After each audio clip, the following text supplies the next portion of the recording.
Seja bem-vindo, caro expressionauta, a mais uma edição do programa Duplo Expresso.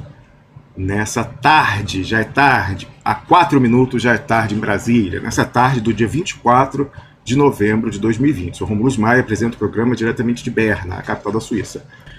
Nildorix, voltando aí, eu acho que agora você consegue responder a gente. Como é que está o debate no pessoal sobre essa questão do eletrônico? Está demonizado como está no PT, com inclusive falácias em verdade como essa verbalizada por um intelectual, Emir Sader, e mais do que isso, você acha que haveria possibilidade no seu partido, se o Guilherme Boulos não for eleito, mas ficar com esses 45% dado pelo Datafolha, de ser realizada uma prévia, ou você acha que já é jogo jogado, como eu acho? Bom dia, boa tarde, bem-vindo mais uma vez ao Duplo Expresso, a despeito das dificuldades técnicas com a privataria tucana. Estimado Romos, estimados expressionautas, veja, o PSOL é um partido muito aberto a esse respeito e eu tenho clareza, todas as questões que eu levei para o Diretório Nacional foram discutidas e votadas, todas.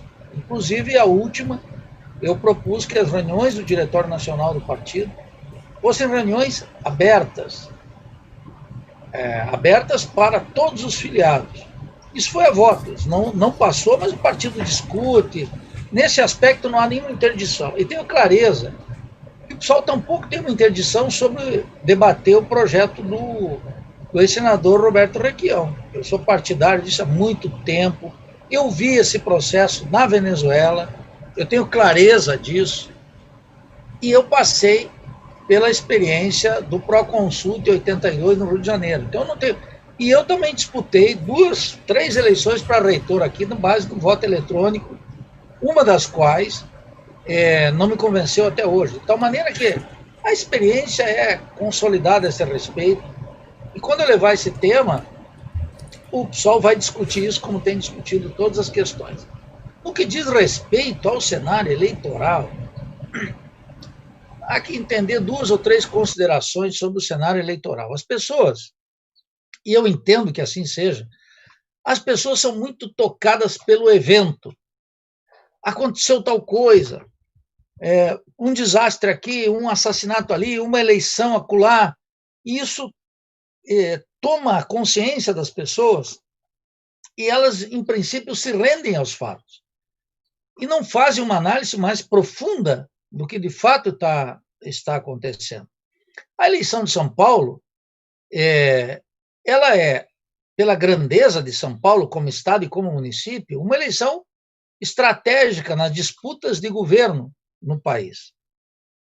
E daí que é realmente estratégico para nós do PSOL a eleição de Boulos no domingo.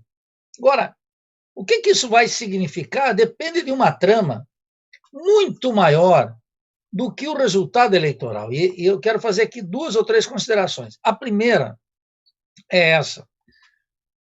A análise dos resultados eleitorais, quanto ganhou o Novo, quanto ganhou o PT, quanto ganhou o PDT, quanto ganhou o PSOL, quanto ganhou aquele outro, ela é uma parte muito pequena da análise. A análise tem que ser do conflito de classe, para onde é que a crise está levando o Brasil.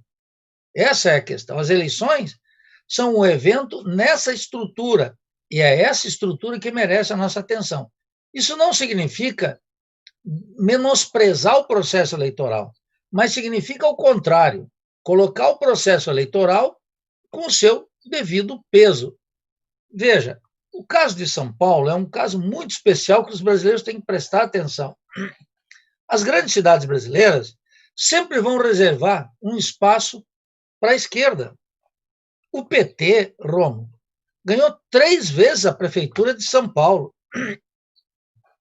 Nas 3 vezes, saiu completamente desmoralizado e 3 vezes voltou. Nós saímos muito desgastados, na época eu era petista, lá atrás, com Luiz Erundino. Depois, eu já não estava mais no PT, saiu ultra desgastado com Marta Suplicy. E depois saiu ultra desgastado com o Haddad, que perdeu em todas as urnas a reeleição. Então, as pessoas têm que entender que a administração capitalista da ordem, ela é, em condições normais, muito adversa para a esquerda.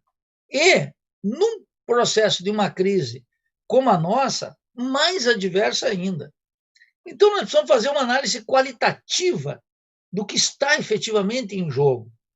E Os tucanos lá em São Paulo, a emergência do Boulos, ela mostra, em primeiro lugar, a falência, temos que ver se é terminal ou não, do petismo na cidade.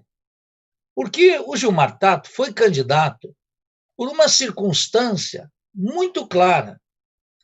Padilha queria ser o candidato, mas o candidato era o Haddad. O Haddad não quer ser candidato, porque ele está em compasso de espera para a definição eleitoral do Lula. Se o Lula readquirir seus direitos, o Lula é o candidato a presidente. Se não, muito provavelmente o Haddad será o candidato petista. E isso significa que o Haddad não queria ser o candidato a prefeito, amargaria uma derrota, seria uma polarização com o PSDB, uma atualização num cenário que ele já perdeu para o Dória, em circunstâncias mais graves para o petismo, sem capacidade de recuperação. É nessa falência que a candidatura do Boulos emergiu. E emergiu bem, 20% no primeiro turno, não é para qualquer um. Agora, nós temos que analisar aí qual é o contorno, o contexto, o discurso político e o programa do Boulos. Ele vai além da consciência ingênua do petismo? Não.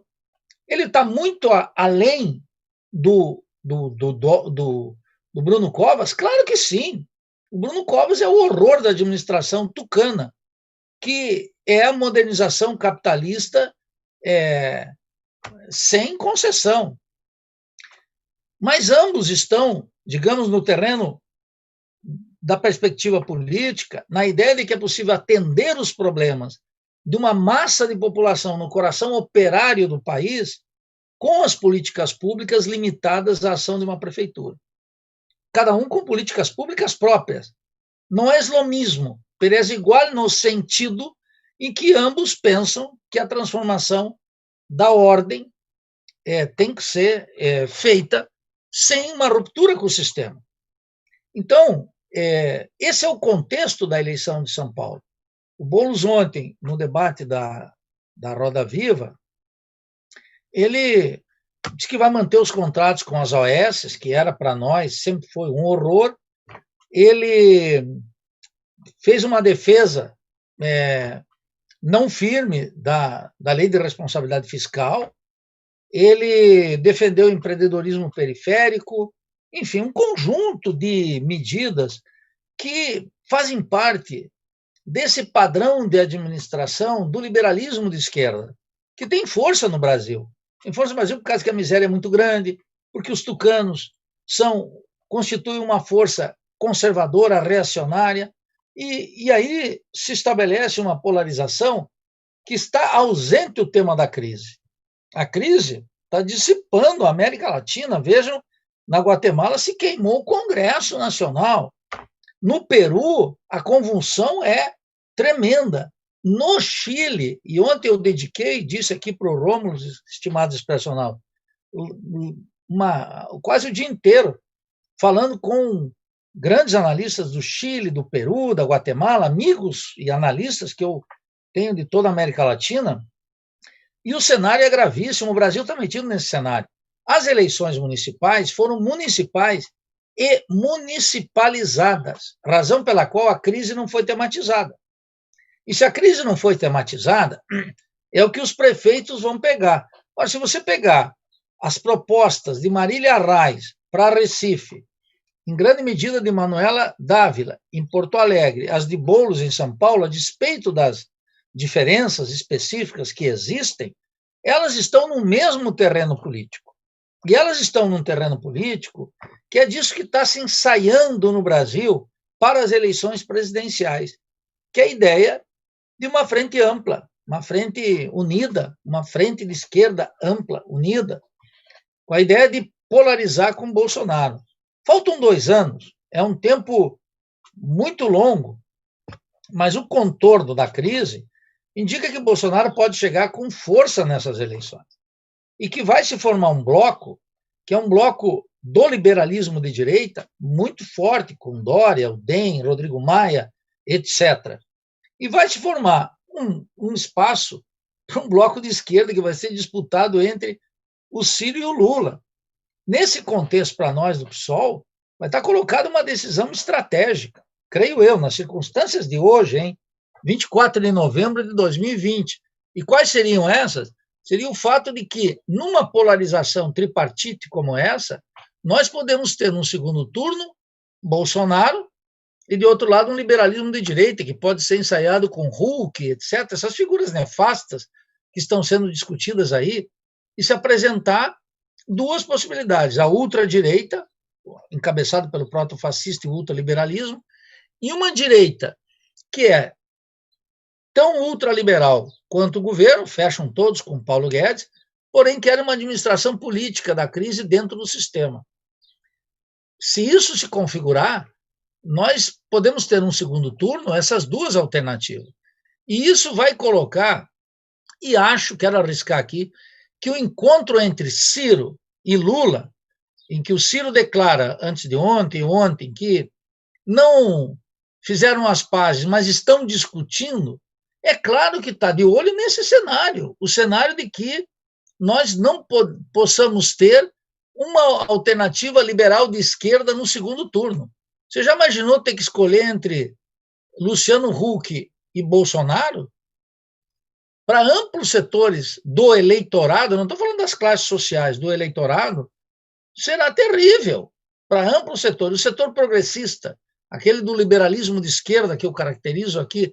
E o que eu quero dizer com liberalismo de esquerda? Eu quero dizer essa esquerda que acredita que dentro do atual sistema político e dentro da ordem pode sanar o problema da injustiça, da desigualdade, do racismo, da opressão, da soberania nacional,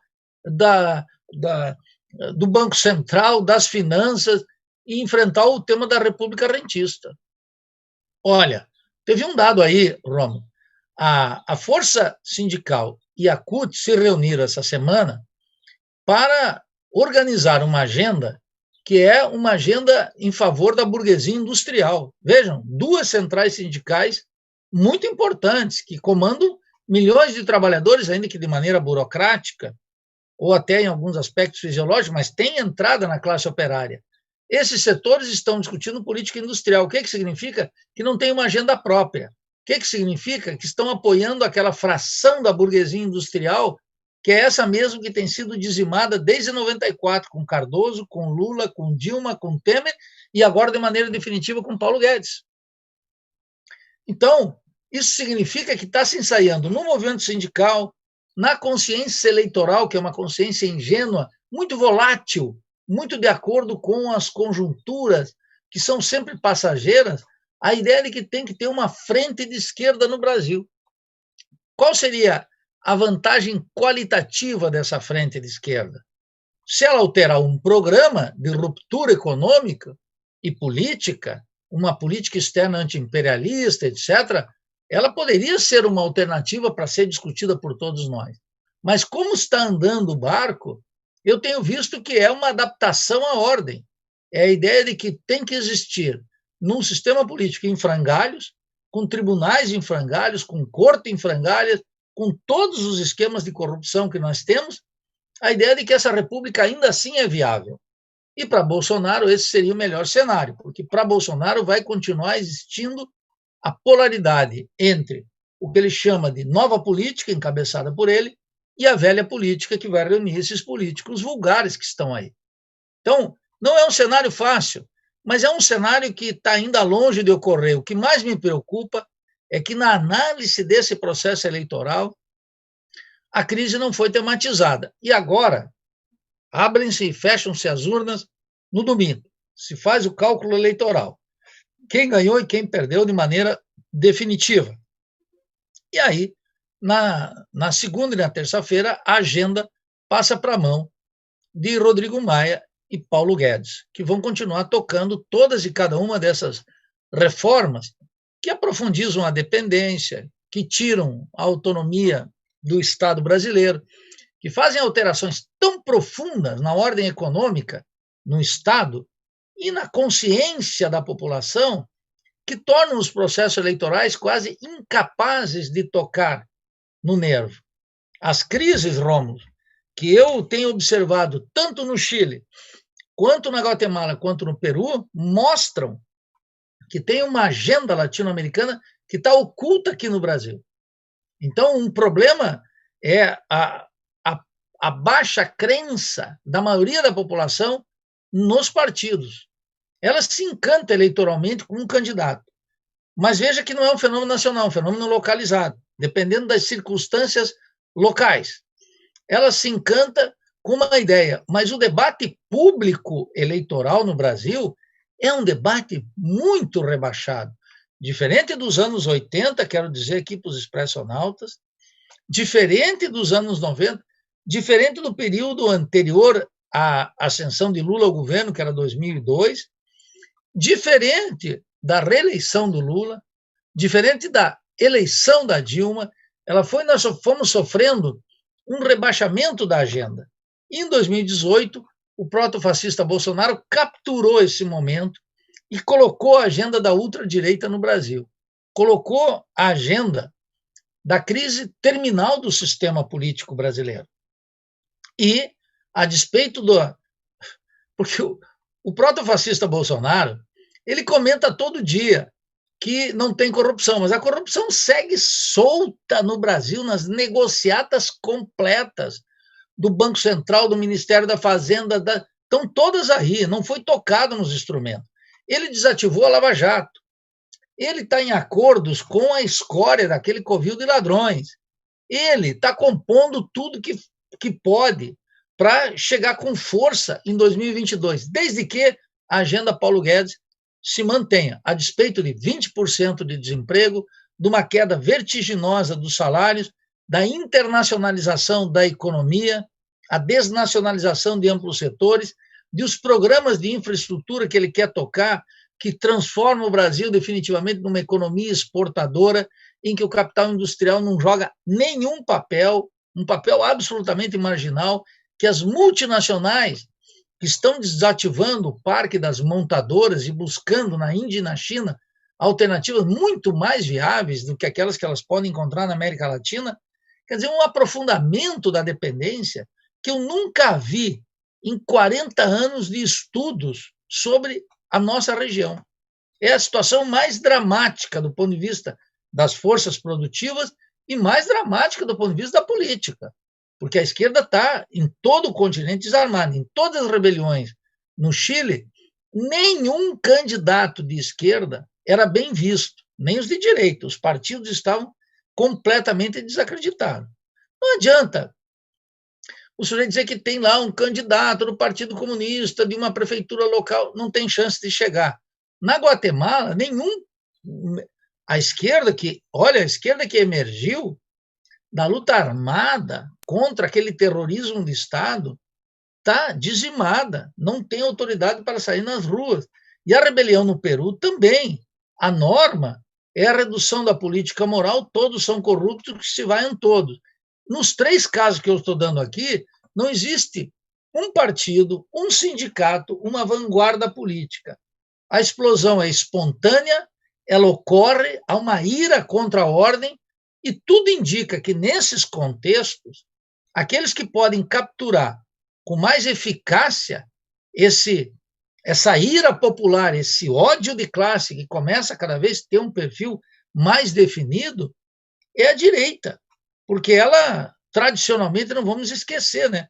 A ditadura no Brasil veio por conta do rechaço aos políticos, por conta da corrupção, por conta em favor da modernização. Essa era a agenda da ditadura, pelo menos do ponto de vista do discurso. É claro que estava articulado com o aprofundamento do capitalismo dependente e periférico, como se mostrou em seguida, e, claro, tinha um adversário concreto: eliminar totalmente o tremendo esforço das reformas de base, ganho para uma hegemonia de esquerda cujo conteúdo era a ruptura com a ordem, porque o capitalismo brasileiro não era possível, não poderia atender às demandas pela reforma urbana, a reforma agrária, a reforma bancária, a reforma da educação, a lei de remessa de lucros, não poderia atender.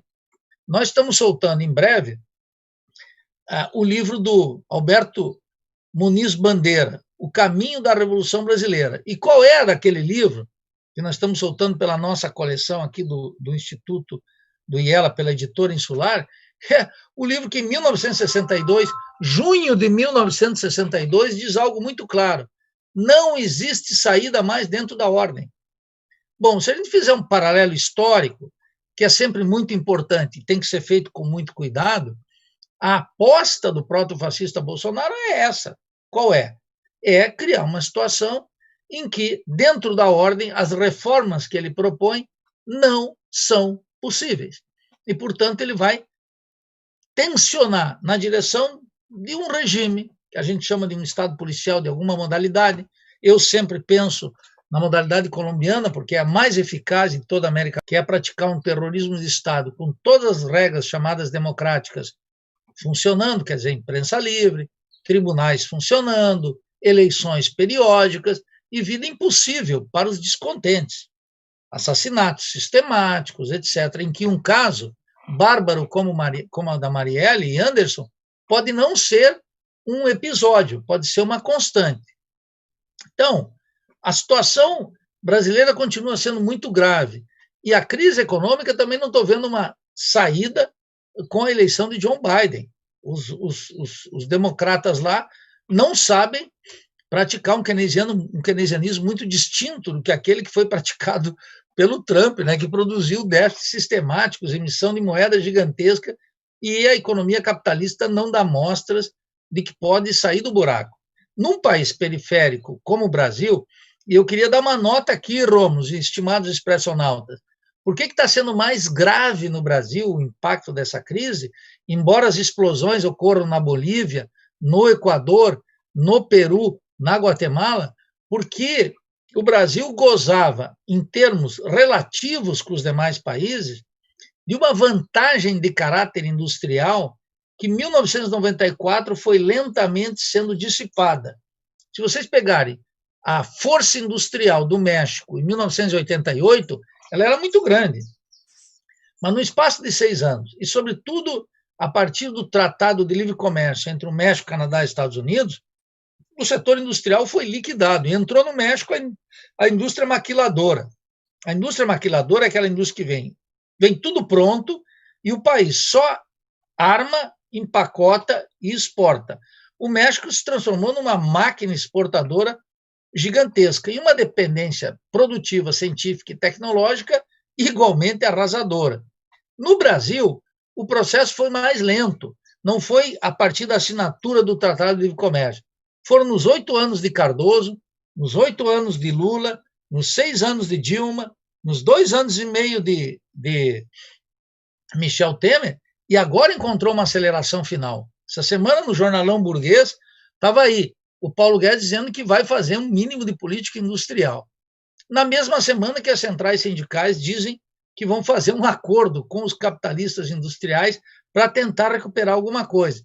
As eleições, estimados expressionautas, não podem ser vistas senão no interior dessa trama.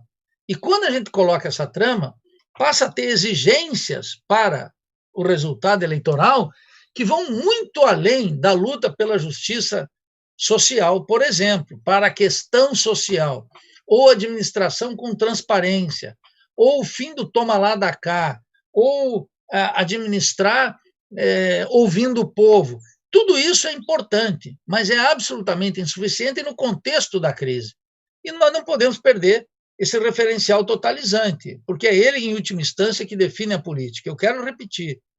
É muito importante que o PSOL vença com Boulos, muito importante, mas eu coloco essa vitória eventual, pode ocorrer, pode não ocorrer, temos que aguardar, no contexto da crise. É esse contexto da crise que tem que ser discutido pelos dirigentes partidários, pela opinião pública, e não achar que uma vitória aqui, ou da Arraes lá em Recife, ou de Manuela Dávila em Porto Alegre, anuncia a emergência de uma nova esquerda, com uma nova alternativa. A crise tem uma capacidade de liquidificar, é assim um liquidificador, quando você coloca ali para fazer uma vitamina, coloca aquilo, ela tem uma capacidade de arrebentar a consciência ingênua e colocar um caldo ácido para nós. Então, nós precisamos ter consciência de que tem que ter uma visão de futuro. Nessa visão de futuro, a questão da urna eletrônica, por exemplo, é uma, porque é 2022. Mas o confronto entre as classes e os governos é outra. Nós precisamos estar atentos àquilo que é central em uma república rentista, apodrecida pela crise, que não encontra uma solução. A solução de gente como Luciano Huck, que na verdade é Fernando Henrique Cardoso, todo esse, e a Rede Globo, e esse conglomerado, porque o PSDB se espatifou em 50 mil pedaços. O PSDB é um partido que só existe em São Paulo. E o Dória tem 70% de reprovação. E o Covas também não está numa situação confortável. Nós vamos ver a sorte dele no domingo. O PSDB deixou de existir, por isso que vão recorrer a Luciano Huck. Quer dizer, observe, Rômulo, recorrer a Luciano Huck não é uma estratégia menor. Nós podemos entrar numa de desqualificar o homem de televisão porque não conhece o Brasil, ou achar que o seu programinha fez ele rodar o Brasil e conhecer as pessoas pelo nome, entender o drama das pessoas, que esse é o discurso do Luciano Huck. Luciano Huck vai lá, entra numa pobreza lá no fundo do Maranhão, entra no Pantanal, vai na Pampa Rio-Grandense, viaja para o Espírito Santo, vai lá para Cariacica, vai para o Acre, vai para tudo quanto é canto, tratando com as pessoas, como se com isso ele pudesse entender de Brasil e do drama das classes populares. Não pode, mas que um amplo setor da burguesia brasileira, a Rede Globo, Fernando Henrique Cardoso, partes do PSDB, que estão descontentes com o Dória, lance um sujeito dessa natureza, mostra que a política, nessa dissolução dos partidos, é um vale-tudo. E um vale-tudo é funcional à classe dominante. Não vai pensar que as pessoas dão passos sem que o inimigo esteja observando. Quando você mexe num jogo de xadrez, o cavalo, o bispo, o peão, o outro também está jogando. É um jogo de xadrez. E nós não podemos magnificar comer uma peça do adversário sem entender que às vezes ele te dá e faz parte do jogo perder, entendeu? Eu acho que essa é a grande questão que está aí. Nós, lamentavelmente, a esquerda brasileira está perdendo uma noção de luta estratégica. E é por isso que o liberalismo de esquerda domina. Então, um país que efetivamente não tem controle sobre os recursos naturais, não tem controle sobre o território, as informações que você dava aí sobre o acesso à informação pela CIA e pelos órgãos de Estado nos Estados Unidos, que são órgãos da expansão imperialista, que nós vimos no caso concreto da Petrobras, com a corrupção de funcionários e a ação dos órgãos centrais lá nos Estados Unidos, nos segredos da Petrobras, no próprio e-mail da presidente Dilma. Quer dizer, um país que não tem o controle dessas questões na mão é um país que está longe de poder indicar uma alternativa, de pensar uma alternativa. Então, o processo eleitoral, nós temos que parar de reduzir a política à sua dimensão eleitoral, tal como a direita faz, Romulo, reduzindo a política na dimensão moral. Eu estava observando a crise latino-americana, há uma disputa pela moral pública. Essa disputa pela moral pública, ela está inviabilizada a vários partidos. Eu quero dizer aqui claramente, o PT não pode atacar a moral pública. Por que o PT se omite da discussão da moral, do roubo, da corrupção? Porque esse é o terreno mais adverso para ele. Por que o Ciro avança nesse terreno? Porque ele diz, olha, não fui nem sequer processado até hoje. Agora, a direita, ela está com a bandeira na mão da moralidade pública. E a corrupção no Estado é gigantesca. Continua ocorrendo. E as negociatas no parlamento também. E eu não tenho por que não duvidar que a venda de sentenças nos tribunais, que vez por outra a gente observa as denúncias de jornais, estejam suspensas, porque Bolsonaro chegou na presidência. Ora, a esquerda hoje não faz um debate sobre a moral pública. É incrível. Nem aqui, nem no Chile, nem no Peru, nem na Bolívia, nem no Equador, nem na Guatemala. É incrível. Nos anos 80, a bandeira da moral pública era uma bandeira da esquerda. E as ditaduras, os regimes de terrorismo de Estado os golpistas todos tinham que justificar. Vejam, o Pinochet. O Pinochet, quando foi morrer, descobriram as contas externas do Pinochet. Um ladrãozinho, um ditador ladrão e corrupto até a medula, que teria que ter ficado preso na Inglaterra, mas foi liberado por acordo dos Estados Unidos, etc., porque a quantidade de segredos de Estado que ele tinha permitiu que ele tivesse uma morte em casa, e não um juízo definitivo. Ora, depois o PS chegou no governo, o Partido Comunista participou do governo de Bachelet, do PS, as lambanças e a corrupção generalizada no Chile segue na Guatemala, segue no Brasil, segue no Equador, segue aqui. E em várias delas, não tivemos um político que pudesse encampar essa bandeira. Essa bandeira está na mão da direita. A bandeira da modernização econômica está na mão da direita. O que resta para a esquerda? O apelo moral contra a injustiça. Você falou do Emir Sader aí, que está contra o tema da urna. É incrível, né? É incrível. Mas o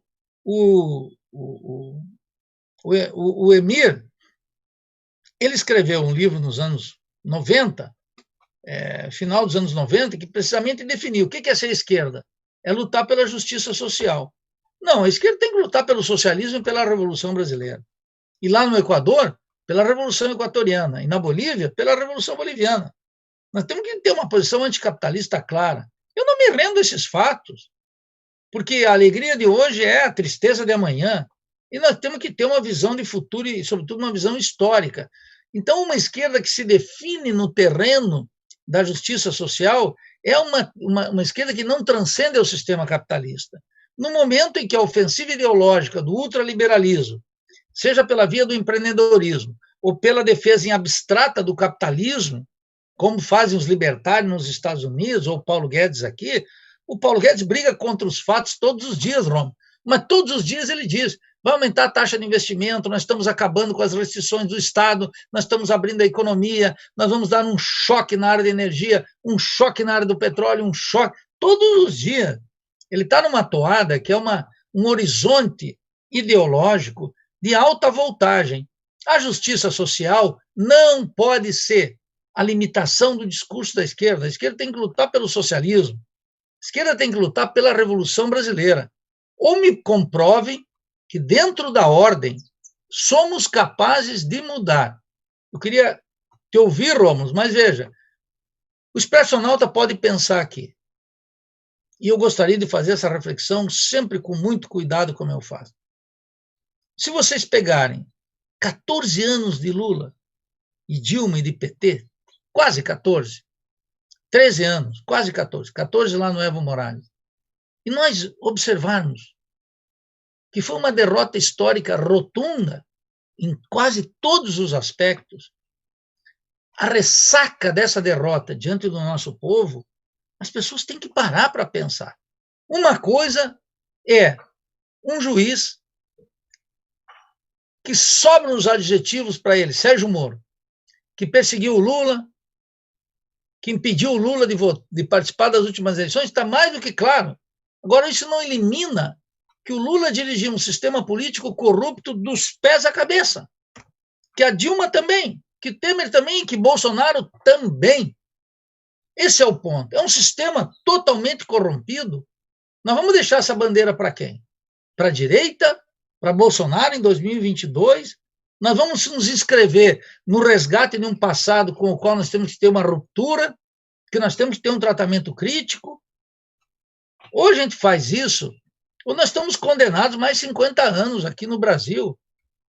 E pode ocorrer mais uma derrota sem luta. 64 foi gravíssimo.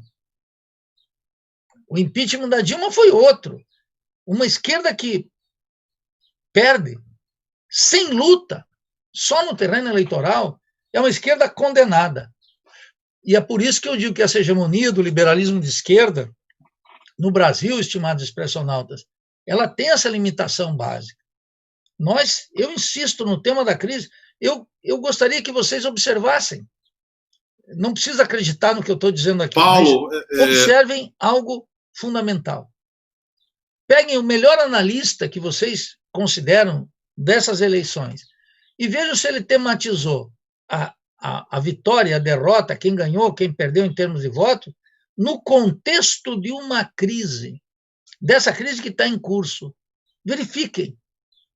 E que pode mudar o cenário no espaço de 3 meses, em que em fevereiro do ano que vem nós vamos estar vivendo numa situação completamente diferente e mais dura para o nosso povo. Então, o que eu peço é reflexão crítica, análise sistemática da nossa realidade, e não se encantar. Eu fui, vocês sabem, muito crítico da última resolução do PSOL das eleições presidenciais. Eu considerei que nós tivemos uma derrota eleitoral e uma derrota política. Porque o Boulos, como candidato a presidente, foi pífio, inexistente, e a nossa vitória eleitoral foi sair de 6 deputados para 10. A vida mostrou a impotência a despeito dos méritos da nossa bancada. Nós temos que ter uma avaliação menos apaixonada, assim, na questiúncula. A paixão é fundamental na política. Nós precisamos estar olhando os grandes temas. Ou a esquerda amplia a sua agenda, ou nós seremos devorados pelas exigências da classe dominante, que nada de braçada entre nós. Eu acho que esse é uma parte dos nossos dramas. Muito bem, Nildorix. Olha só, né, as coisas como a gente falava aqui da censura, como ela é feita no século XXI. Eu estava ainda no monólogo de abertura quando o programa de hoje foi desmonetizado, né, invisibilizado algoritmicamente. Estou aqui falando o seguinte: o conteúdo identificado como não adequado para a maioria dos anunciantes. Isso é um elogio, hein, irmão? Mas dizem eles que o processamento é automático, inteligência artificial. Eu falei alguma expressão, em tudo que eu falei na abertura do programa, sensível, uma alusão à violência, a crime, não, evidentemente que não. Então, processamento, se fosse algorítmico, pelas palavras que eu falei, não deveria ser. Eu vou solicitar uma análise, mas ela só vai ser deferida ou indeferida depois que acabar a transmissão, porque o objetivo é diminuir o alcance da transmissão no ao vivo, porque isso é o que faz aumentar a escala e depois ficar reverberando ao longo do dia. Por isso, eu também peço a você que está assistindo para ajudar a gente a tentar minimizar o dano que isso provoca. Então, por favor, você já curtiu o vídeo? Já deu um oi, bom dia no nosso chat? Se você está vendo o replay, assim que acabar o programa mesmo ao vivo, vai lá, deixa um oi, curta um outro oi de uma pessoa e responda. Isso ajuda a gente a diminuir um pouquinho essa sabotagem. Da mesma forma, compartilhe esse link da nossa transmissão no seu Facebook, no Twitter e mande para os seus contatos no WhatsApp. A gente depende de você, porque toda organização aí, imprensa majoritária, imprensa alternativa, novas mídias estão contra a gente. Mas imprensa majoritária, a revista Época do Grupo Globo, lá em 2018, publicou um artigo dizendo que nós éramos um site de fake news, duplo expresso, deu um bom de... Fake news era a própria matéria, dizendo que a gente era sediado em Presidente Prudente, que nós tínhamos 500 mil seguidores no Facebook. Bom, quem dera, né? A gente tá, acho que com 33 mil agora, hoje em dia, época a gente tinha 20 e poucos mil, mas enfim, a Globo já foi lá. O Pablo Ortegado, da FGV, botou que a gente era fake news lá, ele era o autor do artigo no caso. A alternativa nem preciso dizer, né? Fizeram dossiê fajuto, uma biografia alternativa do meu gêmeo do mal.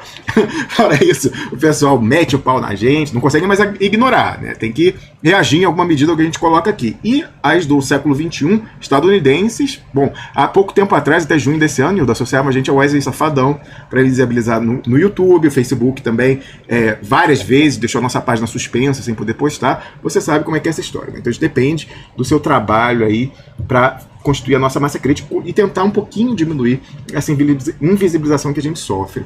Ô Nildo, olha só, eu tô arrependido do título que eu dei hoje, porque eu fiquei impressionado ontem com o número de pessoas que me marcou nas publicações sobre o Dario Messer ter sido inocentado por esses dias em crimes que ele confessou. Até no que ele confessa, o bicho é inocentado. Então, isso era importante. Eu, em alguma medida, escolhi esse título rendendo uma homenagem à nossa comunidade. Então, a primeira pessoa que me marcou, mas sem sacanagem, eu contei, foram 37 pessoas nos diversos meses, me marcaram em publicação no Facebook, mandaram link por WhatsApp, por Telegram, me marcaram vários no Twitter, mas eu acho que eu não estou sendo injusto quando Se eu estou sendo injusto, alguém me mandou antes, peço desculpas, mas o que interessa é a rede. Mas então vou pegar aqui como representativo o Cesare. Me marcou aqui numa publicação do 171, reproduzindo a matéria, salvo engano, da Folha de São Paulo. Aí tem aqui, ó, Justiça Federal do Rio absolve o doleiro Dário Messer por crimes que ele confessou.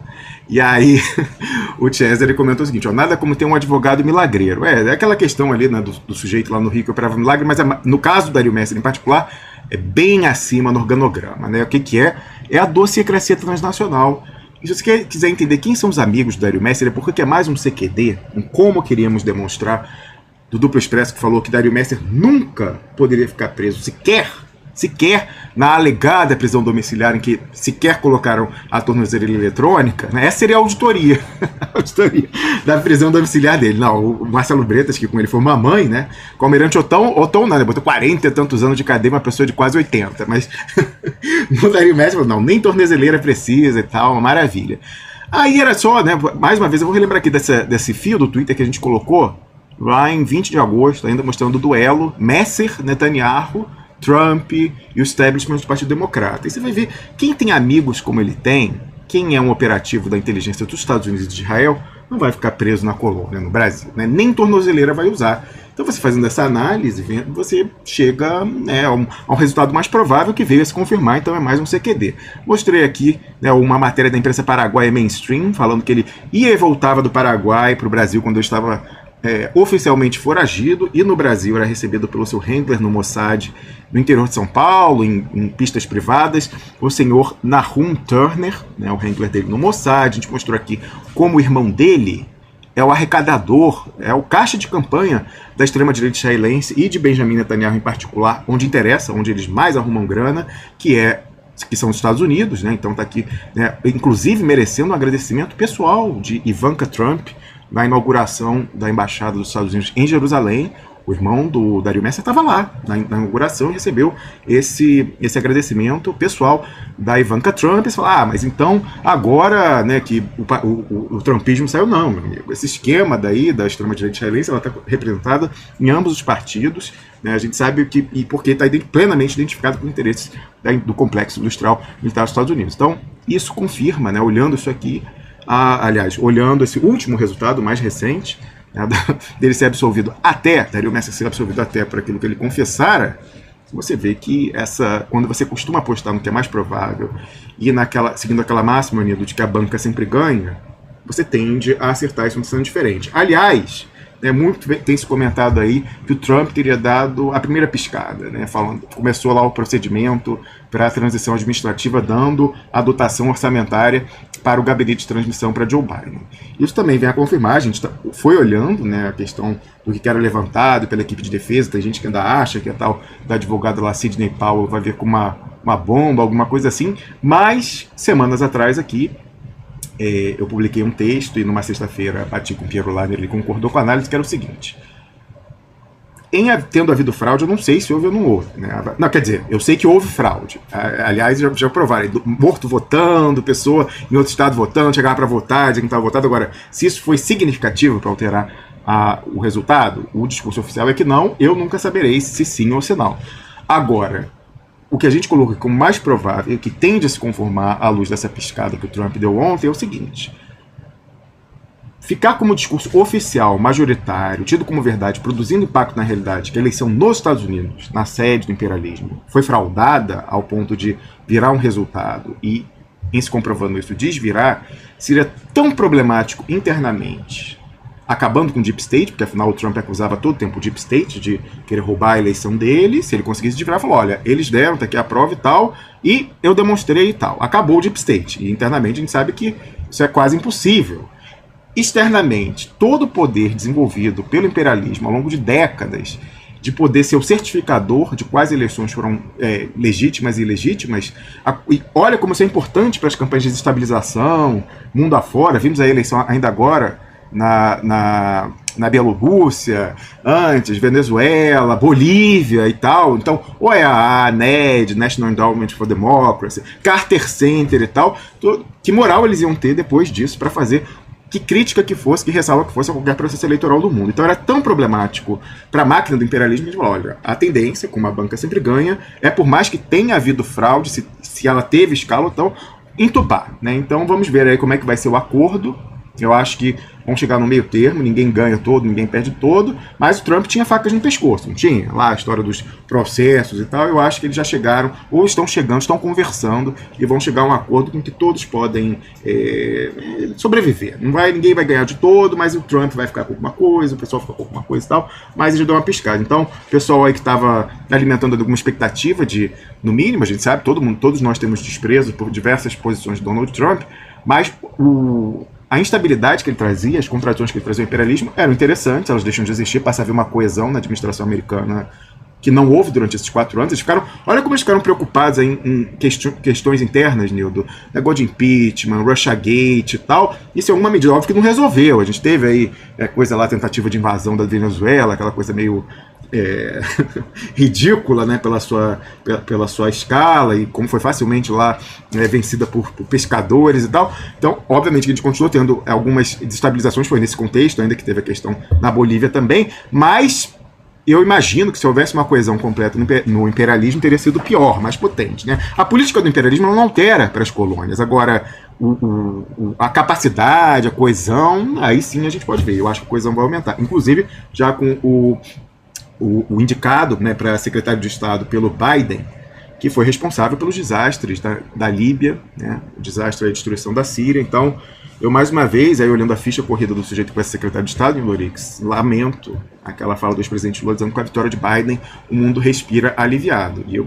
até comentei por esses dias aí que ele levou uma invertida do Donald Trump, né, do Barack Obama, que deu aquela entrevista ao Pedro Bial e falou que o Lula era um mafioso, é isso que ele falou, quando ele falou que o Lula estabeleceu uma Tammany Hall na política brasileira, era um controle mafioso que havia nas máquinas da cidade, do estado de Nova York, aí do final do século XVIII até os anos 60 do século XX. Falou em propinas bilionárias.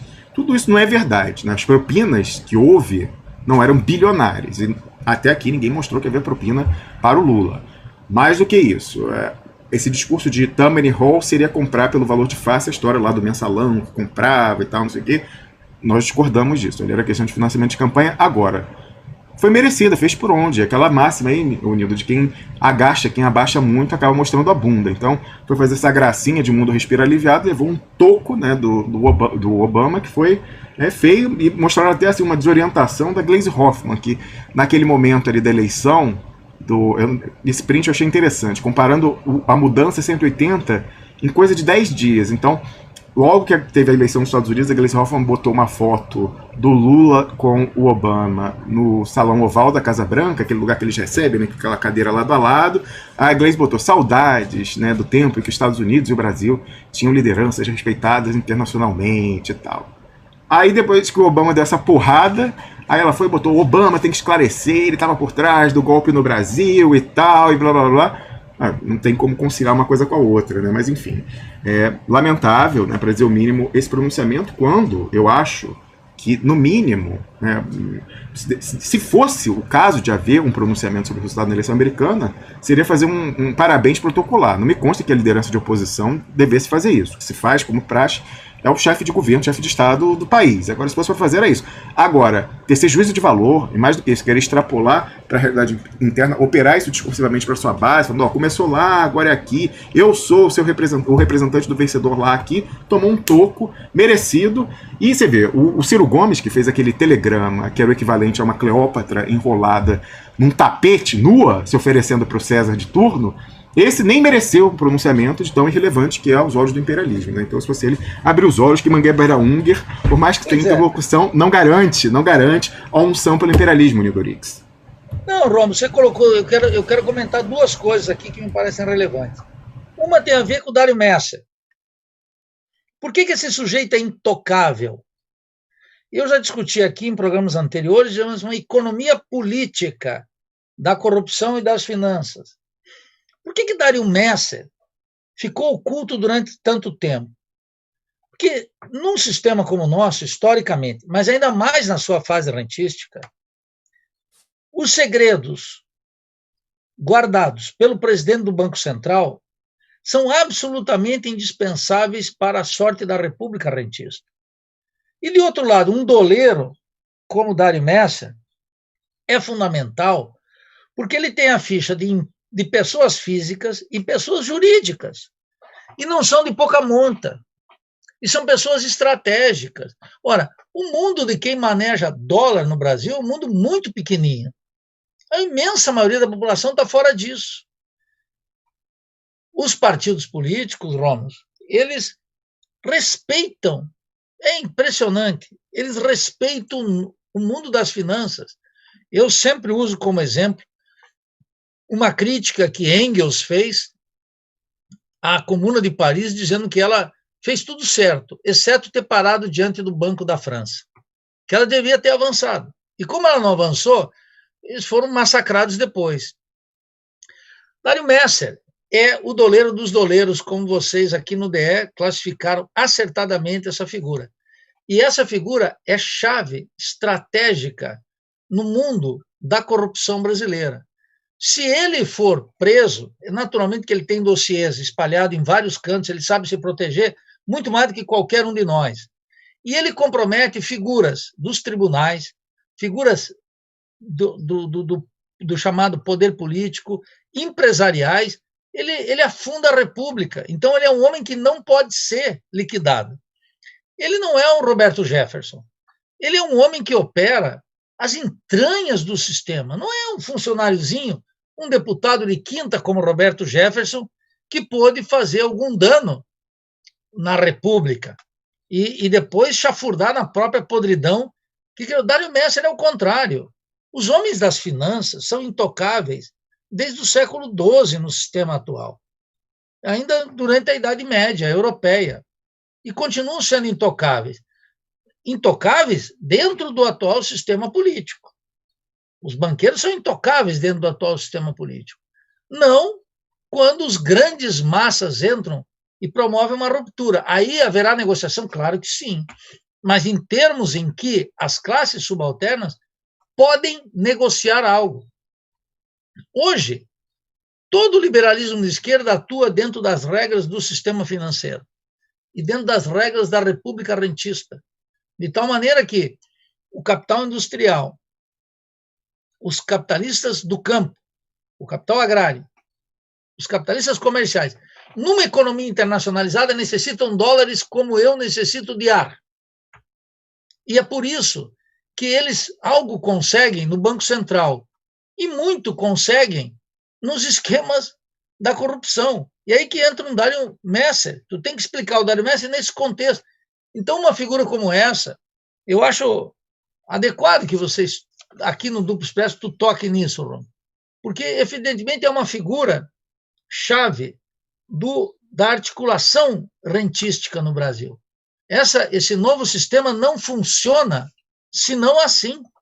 Esse novo sistema não funciona sem figuras como Dário Messer. A burguesia brasileira não funciona sem ele. Da mesma forma que não funciona com a conta de capitais abertas e com o sistema bancário totalmente desregulado, que os keynesianos não conseguem colocar o guiso no gato, não conseguem fazer. Então, acho que essa é uma primeira consideração. A segunda, sobre os Estados Unidos, você mencionou a conduta da Gleice Hoffmann, do Lula, do Ciro. No Brasil, Rômulo, não há uma consciência do que é o imperialismo. Não há uma consciência. Você veja, o Fernando Henrique Cardoso supunha que tinha uma relação privilegiada com William Clinton. E o William Clinton desbancou ele em alguns debates que estão aí na internet, sem a menor consideração. Depois foi Lula chamado de o cara por Obama e chamou George Bush de companheiro. Levou uma pancada dos dois. Como se diz na Alemanha, ninguém vai para o túmulo sem o coice de um amigo. É um ditado popular. O Lula nem foi para o túmulo ainda, o Obama já enquadrou ele, colocando como um presidente que tolerou todo tipo de corrupção, envolvido em propina. Obama, aquele mesmo que era usado para enaltecer a sapiência do Lula em negociar com os líderes do primeiro mundo. Eu gostaria de ver qual foi a resposta do Lula, foi o silêncio. A oferta do Ciro é igualmente deplorável, porque um líder de um povo latino-americano não tem que fazer briga desnecessária e nem oferta excessiva. tem que se manter nas condições de fidelidade ao seu povo. E, nesse sentido, são os cubanos que dão aula de política. Um líder político cubano não está, na primeira coisa, enaltecendo o Biden. Isso não existe, tal coisa. A gente tem que olhar a diplomacia cubana, porque ela tem uma relação muito íntima com o povo dos Estados Unidos, não faz brigas desnecessárias com os sucessivos governos dos Estados Unidos e nunca baixa a guarda, não faz nenhum tipo de concessão, nenhum gesto cínico aqui entre nós, chamada de um gesto de boa vontade ou diplomacia. O imperialismo não reconhece isso, menos num período de crise e mesmo nesse intervencionismo digital gigantesco e político muito ativo que está a pleno curso na América Latina, em todos os países, inclusive no Brasil. Então, realmente, a posição aqui dos partidos do liberalismo de esquerda, do Lula, do Ciro em especial, é o alinhamento com alguns setores do Partido Democrata dos Estados Unidos. Sempre foi. O PSDB também. Só que, como eles sabem que quem dá as cartas aqui são os Estados Unidos. E não aparecem. E realmente é patético. É verdadeiramente espantoso, Romo, que alguém que queira liderar o nosso povo, não ser governo apenas. Veja que aqui tem uma coisa, né? Os políticos da ordem, que estão aí, o Ciro, o Lula e todos os candidatos menores, eles querem se dar bem com os poderes, eles não querem liderar o nosso povo. E sem liderar o nosso povo, eles são incapazes de obter o respeito dos adversários. Porque os Estados Unidos temem apenas aqueles que expressam a vontade do povo. Quando eles sabem que com um telefonema eles podem conquistar já a servidão voluntária, eles não se preocupam com esses governos. Quando eles não gostam de governo, eles conspiram contra, derrubam esses governos. Golpes, ditaduras, assassinatos, todo tipo de sabotagem, bloqueio econômico. Essa é a norma na América Latina. Se vocês observarem a trajetória de Cuba, mas se analisarem o governo de Jacob Arbenz na Guatemala em 54, depois analisar a derrubada de João Goulart no Brasil em 64, todo o terrorismo de Estado e as ditaduras no Cone Sul, a grande noite de terror da América Central com El Salvador, Guatemala, Honduras, Colômbia. Ora, a influência que eles detinham dentro do Partido Revolucionário Institucional no México, nos setores de direita. Ora, o imperialismo tem 1000 instrumentos, mas eles não são invencíveis. E a primeira condição para derrotá-los é ter lideranças políticas que tenham clareza do perigo que os Estados Unidos representam para a maioria do nosso povo, para a soberania do país e para manter lucidez na política. Isso não quer dizer, e o Fidel ensinava muito isso, não estava toda hora escrachando presidentes da República nos Estados Unidos. Se vocês pegarem na trajetória latino-americana recente, vocês vão observar que Hugo Chávez, por exemplo, era muito mais ousado, agressivo até, na resposta ao imperialismo, porque eles estavam sofrendo uma agressão total. Agora, o Fidel, ele tinha um trato muito mais criterioso, parcimonioso, e a diplomacia cubana dá aulas de como enfrentar o imperialismo sem precisar fazer brigas desnecessárias. Eu tampouco sou na política adepto da pequena briga. Quando a gente vai para a briga, vai na grande briga. Agora, não adianta ficar espetando os adversários em questiúnculas. E os Estados Unidos não se iludem. Os Estados Unidos têm a América Latina, Romos, e meus estimados expressionautas, como uma área estratégica para exercer a hegemonia no mundo.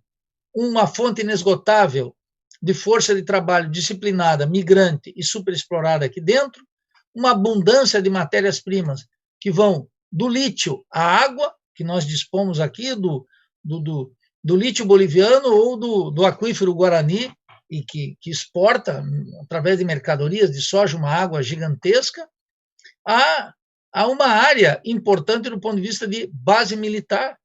Então, do que nós estamos falando? Os candidatos aqui deveriam ter uma clareza imensa do potencial do nosso povo, dos recursos que nós temos aqui. A crise que explode no Peru, na Guatemala, no Chile, em Honduras, em toda parte, não está encontrando alguém que possa fazer a tradução desse conflito. E, pelo processo eleitoral, não encontra saídas. Não tem saída no processo eleitoral. O processo eleitoral se transformou numa máquina de moer reputações que até ontem representavam alguma coisa para as maiorias. Eu acho que esse é o grande drama que nós estamos vivendo. E falta, então, nas lideranças políticas, o reconhecimento de questões básicas, né? Essa fase rentística do capitalismo, a influência dos Estados Unidos e o controle que exerce no terreno da cultura, da política, do Estado, das instituições na América Latina, a ofensiva que eles deflagram em toda hora em regular o conflito político em favor dos seus interesses, num mundo que está numa crise gigantesca. E as nossas lideranças, parecem esquecer, como se esse esquecimento pudesse tornar o mundo melhor. Não torna o mundo melhor. Os Estados Unidos, eu lembro que o Fernando Henrique Cardoso dizia, meus queridos expressionautas, que era uma lástima que os Estados Unidos estavam muito ocupados no Oriente Médio e tinham esquecido a América Latina. Eu ficava espantado com essa declaração, como se o imperialismo fosse uma espécie de cobertor curto. Para cobrir os pés, deixa a cabeça de fora, e para proteger a cabeça, expõe os pés. Ora, basta ver os orçamentos militares, não é? Nos Estados Unidos, gigantescos, e quando diminuiu durante o período Obama, tem uma contabilidade mágica, e eles tiram o pessoal que está em retiro, pagamento de pensões, e o Obama deu uma diminuída no orçamento militar em termos monetários com essa mudança. Mas agora Biden vai subir de novo. E, então, veja, tem que analisar tudo isso. Os Estados Unidos têm um controle completo da América Latina, e agora, talvez o mais importante, expressionauta, meus queridos, é que os Estados Unidos impõem uma agenda política do pós-modernismo, quer dizer, do identitarismo geral. Ele orienta o conflito na América Latina na orientação dos direitos humanos, numa versão liberal de defesa dos direitos humanos, porque tem uma versão revolucionária da defesa dos direitos humanos. E quem quiser uma aula sobre isso, basta ver o encontro no Teatro Carlos Marx, em Havana, entre nada mais, nada menos, Raul Castro e Barack Obama, numa discussão sobre o que são os direitos humanos. E Obama pautou o assunto e Raul disse, muito bem, vamos discutir, presidente.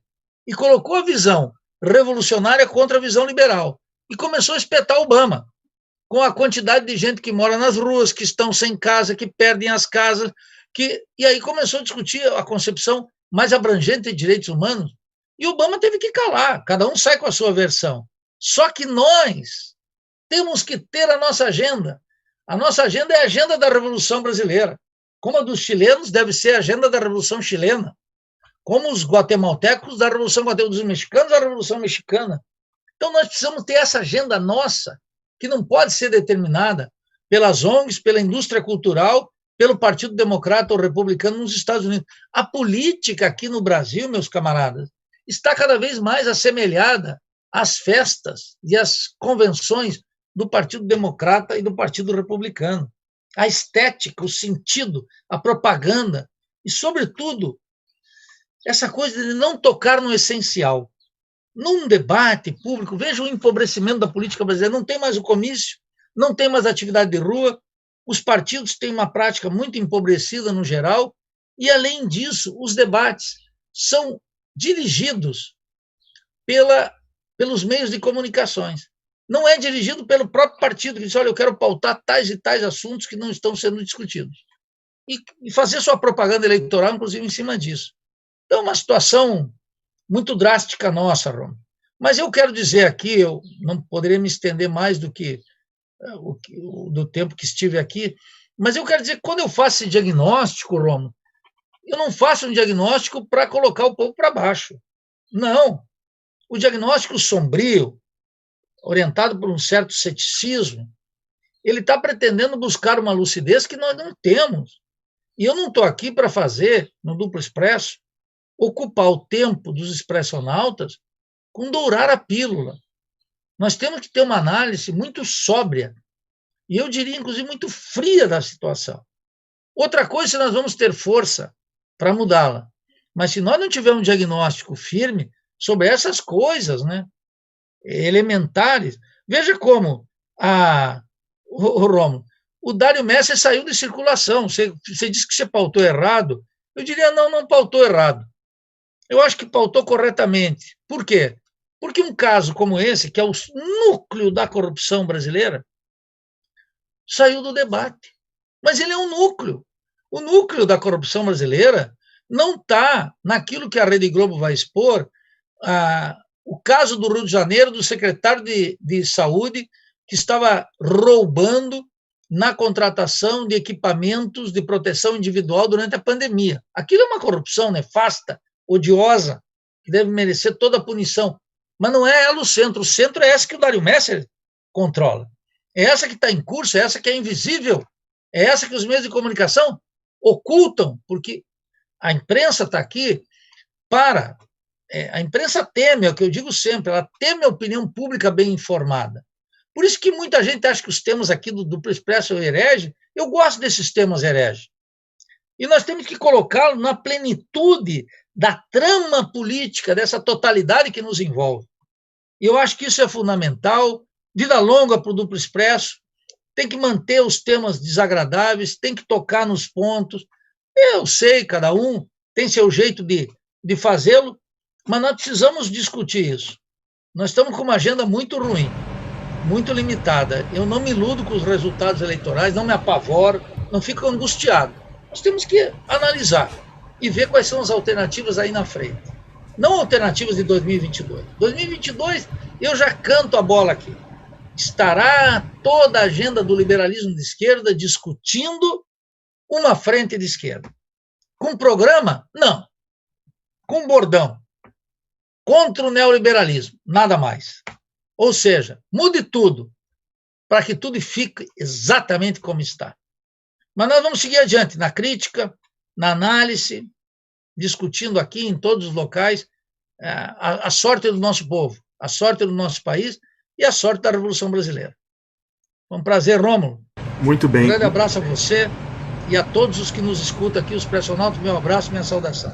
Evidentemente, Nildo, que no mérito, eu concordo com você, por isso que o meu impulso inicial foi dar o título que eu dei, mas eu pensei que estrategicamente, como a gente faz uma guerrilha comunicacional, não convém. Por quê? Porque está todo mundo preso no frenesi eleitoral, na ilusão. Então, outra coisa que a gente comentou aqui, que foi a ilusão, né, justamente do processo, a gente deveria estrategicamente usá-la contra o pessoal que está iludido. Então eu deveria ter colocado como título a ideia que eu coloquei aqui, que eu acredito, pode ser que esteja errado, mais uma vez, lá atrás, quando a gente falou que era de tão problemático o imperialismo, seria sacramentar e fazer produzir efeitos na realidade, a narrativa, seja ela real ou não, de que houve fraude na sede, no modelo, que a tendência, como a banca sempre ganha, era, mesmo que tivesse havido, enterrar, né? Chegar a um acordo que todo mundo ficasse satisfeito, em alguma medida. Da mesma forma, aquilo que eu propus aqui, que eu acho que convém a quem controla o processo eleitoral, generais e a alta hierarquia da juristocracia, convém, eu acho, pode ser que eu esteja equivocado, queria saber a opinião de quem está nos assistindo. Eu acho que conviria não deixar o Boulos amarrado em São Paulo, porque já falou, sendo eleito eu fico. Então eu acho que ele vai, né, assim, o que, não estou dizendo que vai, mas assim, o que conviria na minha interpretação, pode ser que esteja errada, que os generais entendam que é mais conveniente colocar ele em São Paulo e falar, olha que fiasco que é a esquerda governando o terceiro maior orçamento do Brasil, a gente sabe as condições financeiras em que estão as unidades da federação. Então, eu colocaria o seguinte, assim, eu acho que o mais provável, eu acho que convém mais essa narrativa, preservar o Boulos para 2022, eu acho que ele é o espantalho ideal para esse pessoal, a construção, né, espantalhesca desse pessoal. Então eu acho que para usar o frenesi tinha que colocar Boulos de alguma forma, já que segundo tudo não é em segundo. Então eu colocaria o seguinte, assim, numa segunda tentativa, eu estou aqui redigindo um tweet com essa hipótese, eu quero saber a opinião de quem nos assiste, o seguinte, ó, por que Boulos deve perder no domingo, mas não de muito. Também não pode ser muito. Se for uma humilhação, a pessoa, ai, não dá esse negócio de eleição. Eu acho que esse 55 a 45, só basta virar 5. Então, eu acho que é o suficiente para o pessoal ficar correndo atrás da miragem no deserto. Eu acho que eu deveria ter instrumentalizado a ilusão do pessoal contra a ilusão, para fazê-los acordar. Traz é que ele leva uma ducha de água fria. Esse é o único arrependimento. Agora, não tenha dúvida que a gente considera o papel de Dário Messer E justamente o fato de ele ser invisibilizado, mais importante, não é por outra razão que ninguém na imprensa brasileira falava de Dario Messer em 2017. Só a gente. Só de 2016, 2017, só a gente. Inclusive, muitas pessoas, indivíduos, falam, esse pessoal é maluco, teoria da conspiração. Aí, no dia que o Brasil, grosso modo, foi apresentado o Dario Messer, com aquela história de ordem, de captura no Paraguai, mas, pô, mas o cara lá falava isso um tempão, e eu achava que ele era doido, pelo menos nisso aí, não tá queimando dinheiro e tal. Então, eu concordo que no mérito mais importante do que o que vai acontecer no domingo, muito mais importante, é Dario Messer, e até por isso, mais uma vez, ele foi livrado, mas estrategicamente, já que a gente tem que fazer guerrilha, eu acho que não convinha. E Dorix, muito obrigado por sua participação aqui hoje, a gente aguarda a sua volta na próxima terça-feira. Um abraço, Rômulo, um abraço, Expressionautas. Até breve. Muito bem, a gente conversou até aqui com o Nidorix, ele que é a liderança em nível nacional da tendência Revolução Brasileira, dentro do PSOL, professor de Economia na Universidade Federal de Santa Catarina e, na instituição, preside o IELA, Instituto de Estudos Latino-Americanos.